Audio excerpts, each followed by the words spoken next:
Okay, business leaders, are you here to play or are you playing to win? If you're in it to win, meet your next MVP, NetSuite by Oracle. NetSuite is your full business management system in one convenient suite. With NetSuite, you're running your accounting, your finance, your HR, your e-commerce, and more, all from your online dashboard. Upgrade your playbook and make the switch to NetSuite, the #1 cloud ERP.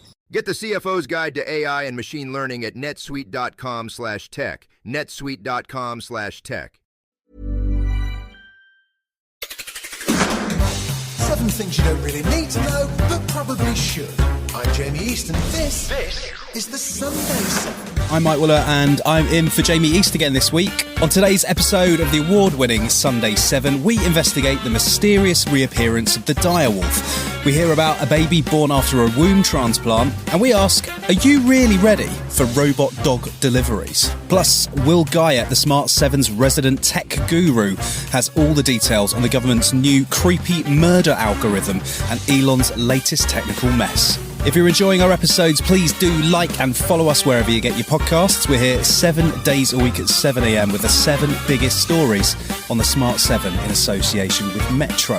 Before we get started, though, it was on this day in 1970 that an explosion aboard the Apollo 13 mission caught the world's attention as the crew was stranded for 4 days, 200,000 miles from Earth. The mission was originally intended to be the third to land on the moon, but an oxygen tank leak forced the 3 astronauts to abandon ship and return to Earth in the lunar module. The highly dramatic events later became a movie starring Tom Hanks. 7. If you've been wondering when the Game of Thrones author George R.R. Martin is ever going to finish writing the last 2 books in his epic series, the news this week will have made you pretty angry. It turns out, instead of working away at the unfinished novels, Martin has been involved with an innovative startup, Colossal Biosciences, as they've been working on a project to de-extinct the direwolf.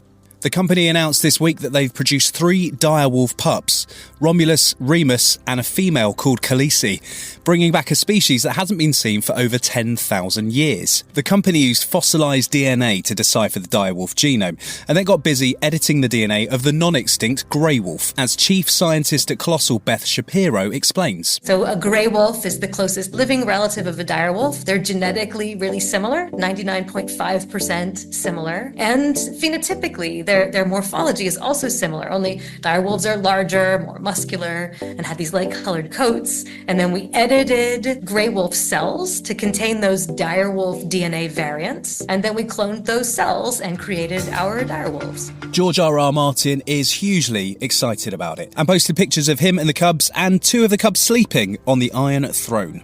The process of de-extinction raises a number of questions, something that renowned bioethicist Professor Alta Charo, who is a professor of law and bioethics at the University of Wisconsin-Madison, discussed this week. She argues that while there are ethical questions and it's not fully clear the wolves are in fact direwolves, that the work Colossal is doing could provide a lifeline for endangered species. If we're going to talk about risks, you also have to talk about the risk of doing nothing. And unfortunately, we know what that risk looks like. It looks like what we're doing now, which is watching thousands and thousands of species on the brink of extinction. Pontus Skoglund is the group leader of the Francis Crick Institute's Ancient Genomics Laboratory, who specialise in studying ancient DNA to learn about the evolution of bacteria and human immunity. He told the BBC's World at 1 that he doesn't believe what we're looking at is actually a direwolf. They made 20 changes seen in the direwolf DNA or inspired by how direwolves looked, but really there would have been millions of differences between the grey wolf, the normal wolf people think about, and the direwolf. My lab at the Francis Crick Institute studies canids quite routinely from ancient bone,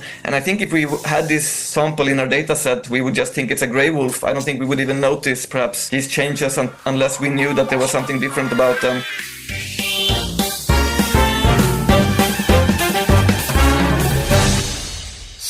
Okay, this week has been a tough one for everyone's favourite richest man, Elon Musk. He's found himself drifting out of Donald Trump's favourite list and been sparring publicly over tariffs with other Trump advisors. Plus, a decision to livestream a game of Path to Exile 2 ended pretty badly. He's officially the Smart 7's tech guru, but Will Guyatt is also our unofficial Elon correspondent. So what went on Elon's livestream, Will? Remember that Elon likes to show himself off as a master gamer? Well, he decided to play Path to Exile 2 on hardcore difficulty, and moments into the stream, Musk started getting bombarded with DMs. They started off with Elon fans calling him a god gamer, but predictably, and soon, it switched into familiar abusive territory. One player even claimed to be Ashley Sinclair, a former partner of Elon's currently locked in a custody battle over their 5-month-old child. As Musk blankly stared at his webcam showing off his apparent gaming prowess, a message said, "Elon, deep down, you will always be cringe, no matter how much money or power you have." And to make matters worse, the Starlink data connection to his jet failed, so Musk failed the game tutorial and the game ended. It seems like his Department of Government Efficiency is scaling back, but there were more dubious claims this week. What are they doing with magnetic tapes? The Doge team made huge jubilant play of saving $1 million a year by converting 14,000 magnetic tapes to what they proudly called modern digital records. They accurately pointed out that magnetic tape was now a 70-year-old technology for information storage, but ignored some pretty crucial facts. Magnetic tapes aren't a bad thing though, are they? They might be 70 years old, but magnetic tape is actually a really good way to keep long-term static data archives, age-old stuff that needs to be kept on file just in case you've got to access it. If they're holding on to these files for another 100 years or more, tape is actually cheaper than disk or cloud storage, and it outlives disk. It can be kept locked in a vault so it resists cyber threats too, and tape storage has a really huge capacity, up to 50 terabytes of tape. That's large. But still, those cost-saving headlines really matter, right? This week also saw an intriguing story from the UK about the government trying to build a murder predictor algorithm. What's the plan? The film Minority Report was dystopian science fiction when it came out in the early 2000s, but it would appear our government is now trying to bring it to life. It's claimed they're using data of around 100,000 to 500,000 people, including victims of crime. The idea is this will then identify those most likely to commit serious violent offences. Don't worry though, they insist this is a research project for now. It's a bit alarming, isn't it? This was discovered through Freedom of Information requests. This is a creepy story, and what makes it worse, they didn't actually tell us. The civil liberties group Statewatch uncovered it by using a legal mechanism, and now the government appears to be backpedaling to say this is only a test. One of the signs of someone who's deeply disturbed might be a copy of this game No Mercy on their laptop. Tell me more about what's going on. Just horrendous. I've been involved in the investigation about this over at LBC, and it makes you wonder what on earth both the developer and the online retailer were thinking about. There's no easy way to say it. This game No Mercy is a PC game which touts itself as a 3D choice-driven adult visual novel with a huge focus on incest and male domination. Anybody could have bought it by saying they were over 18. It cost $9.99 and there were hardly any checks taking place to download it. Surely the online safety bill was meant to stop games and content like this from being widely available? In theory, yes, but I've seen firsthand this week just how confused this is. A government minister told us that the game would get banned under the Online Safety Act and handled by Ofcom, the media regulator. Ofcom, the regulator, told us they didn't have powers under the Act to remove this particular game. The PC games retailer Steam, which is used by around 3.5 million people every month in the UK, only removed the game without comment after the Home Secretary of the UK government, Yvette Cooper, added to calls that the game should not be available to buy. Meta seemed to be the social network taking online safety the most seriously these days. What have they introduced this week? Depending on the crowd Mark Zuckerberg is playing to, they're either the most security and safety conscious social media company or the most pro-free speech MAGA hat-wearing Trump supporters. But this week, Meta has upped its parental control features for Instagram, as well as rolling them out to Facebook and Messenger. Under 16s will no longer be able to live stream video without parental permission on Instagram, and they're also going to need permission to disable a function that blurs out nude images in direct messages. This is progress, but some would still say this is not progress quick enough. Still to come on the Sunday 7, a dramatic transplant story, and the World Wide Web reaches the Amazon.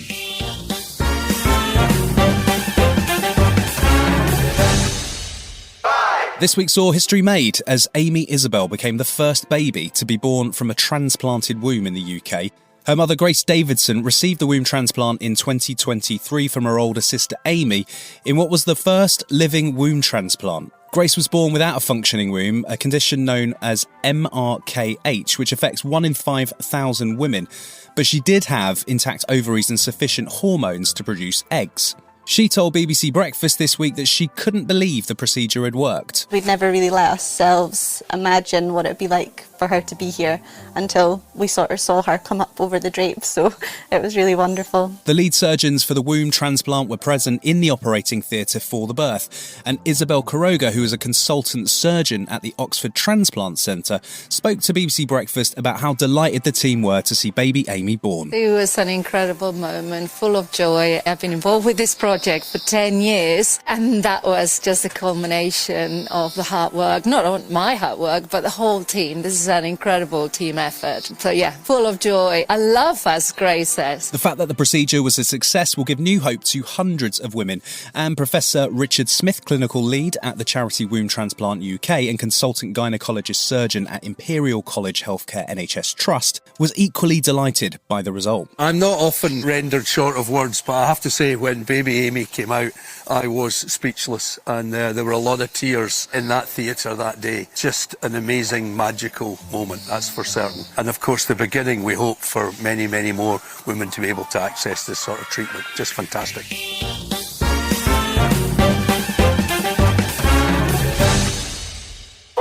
We mentioned Elon Musk earlier, and one of the undoubted success stories he's involved with is Starlink. The satellite-based internet provider has had dramatic effects in terms of providing internet accessibility around the world and is vital in the case of Ukrainian troops on the front line against Russia. However, its reach is truly global, and that means all the way into the Amazon rainforest, where the Marabou tribe have seen their lives change dramatically since the World Wide Web arrived. They live in the Javari Valley, over 800 miles by river from the nearest city, but now they have access through Starlink to the internet. And this week, Channel 4 sent a reporter deep into the jungle to see what the impact has been. Artemisia Marubo works as a nurse at the local medical centre and says it's been a positive thing. We get responses much faster. It's us, the nurses, who actually see patients, and then doctors can guide and assist us. But not everyone in the Marubo tribe is convinced, with some young people concerned that the arrival of social media will impact traditional tribal culture. There are many young people who have already lost their culture and are ashamed to speak Marubo. I don't like that. They want to appear like Brazilians and forget their culture. And there's also peer pressure for parents, even in the middle of the Amazon. So they have these mobile phones. As a mother, I'm worried about them having them. But since they're studying, I had to give them mobile phones. And local tribe leader Clovis Marubo worries that the arrival of the internet is just the start of the end for his people's traditional way of life. The Javari Valley is an area rich in all kinds of natural resources. Internet distribution in the villages could open the door to invasion. Still to come on the Sunday 7 in association with Metro. Texas struggles with the measles, and a robot dog could be about to fetch your packages. Right after this. Okay, business leaders, are you here to play or are you playing to win? If you're in it to win, meet your next MVP. NetSuite by Oracle. NetSuite is your full business management system in one convenient suite. With NetSuite, you're running your accounting, your finance, your HR, your e-commerce, and more, all from your online dashboard. Upgrade your playbook and make the switch to NetSuite, the #1 cloud ERP. Get the CFO's Guide to AI and Machine Learning at netsuite.com/tech. netsuite.com/tech. Welcome back.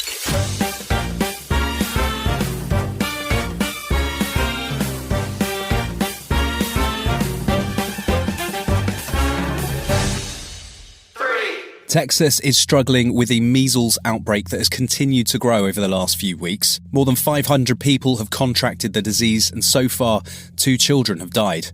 It's highly unusual to see a measles outbreak these days, and in fact, the Centre for Disease Control declared the disease eliminated in the US as far back as the year 2000.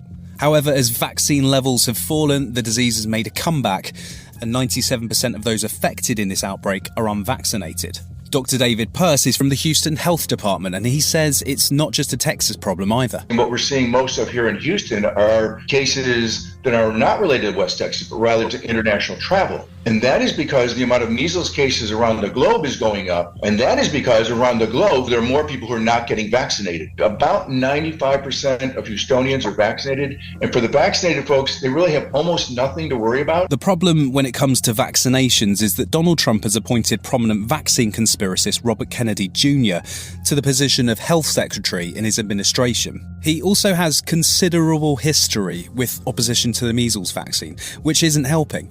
Last weekend, he visited the family of one of the measles victims and at least did recommend that the MMR vaccine is the most effective defence against measles. Dr. Peter Marks was the director of the Centre for Biologics Evaluation and Research and was regarded as the United States' top vaccine expert who played a huge role in the high-speed rollout of the COVID vaccine. However, he's quit his position in frustration at RFK Jr.'s approach to the subject of vaccines, and he's disappointed that even a measles outbreak hasn't spurred him into action. You should get your child vaccinated. We need vaccination now in communities. I'd love to see that the CDC goes out there and touts vaccination as the way you prevent measles. That's the way you prevent children from dying from measles. Vaccination is how we will get this under control. Vaccination is how we could have protected our children so that we would not have had the first 2 childhood deaths of measles in the United States in the 21st century. Despite grand promises to make America healthy again, President Donald Trump doesn't seem too concerned either. It's so far a fairly small number of people relative to what we're talking about. It's something that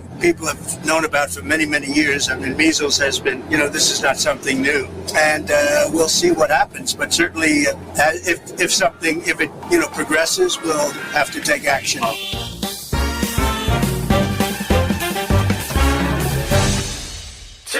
We've known for some time that the robots are coming, but it may turn out to be sooner than you think. The UK's largest parcel delivery firm, Every, are set to introduce a pack of delivery robots into the UK, and well, they're intended to look a bit like dogs. It's hard to know what the nation's actual dogs will make of the new canine-style delivery robots, but the project is part of Every's plan to reach net zero by 2035. We spoke to Marco Biolonik, the inventor and chief dog handler at robot company River, who are providing the tech for Every. So Marco, how do the dogs work? Our robots carry an artificial neural networks on their onboard compute system. Basically, we use similar methods like ChatGPT for the robot to make sense of the world, but instead of using the internet data, we train based on all the robot data that we collected. And using the robot's onboard sensors like its cameras, laser sensors and other sensor modalities, the robot can reason about its world and go all the way from the van to the front of the door of the customer. And what kind of parcels will be delivered by them? Will they be trusted with high-value items? So we have more customers worldwide. So we have customers in the US, in Switzerland, where we are from, in Germany, and also now here in the UK with Every. So our goal is, when it comes to Every in the UK, to bring this robot onto the street. So we're gonna deliver packages close to Leeds together with Every. We will come with a delivery van and the robot. We will get Every packages and the robot will deliver them. And how will using these robots affect the jobs of your current couriers? Are there plans to reduce the Every workforce in light of these? This end-to-end autonomy is something that will come later. At the moment, most of the companies that we engage with have a problem to increase their workforce or by hiring more people and maintain them. So the turnover rate is quite high. So what we do here is, what we see is that by having a robot that can do deliveries and reduce the workload on the drivers, and the driver can spend on more creative tasks rather than just walking everything and being rushed. We're also creating new jobs because these drivers are becoming like robot managers in a way. So they learn new skills that will prepare them for the future. And are we likely to see the UK streets crawling with robot dog couriers anytime soon? We see there's such a need for this. People are ordering more and more. So we want to help the future of being able to offer a more scalable solution for these companies so that they can serve these needs of their customers.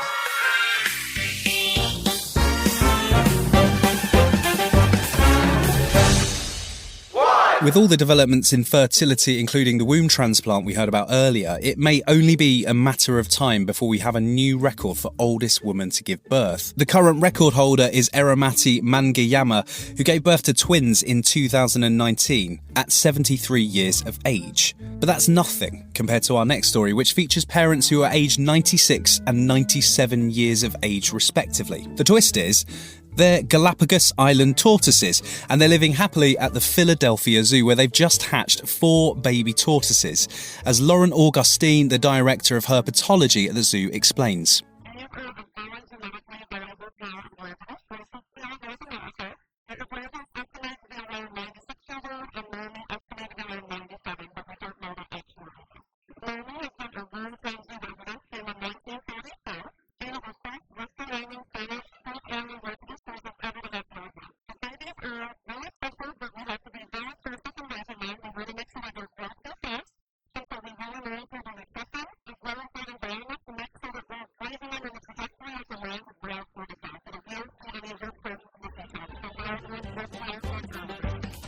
This has been the Sunday 7.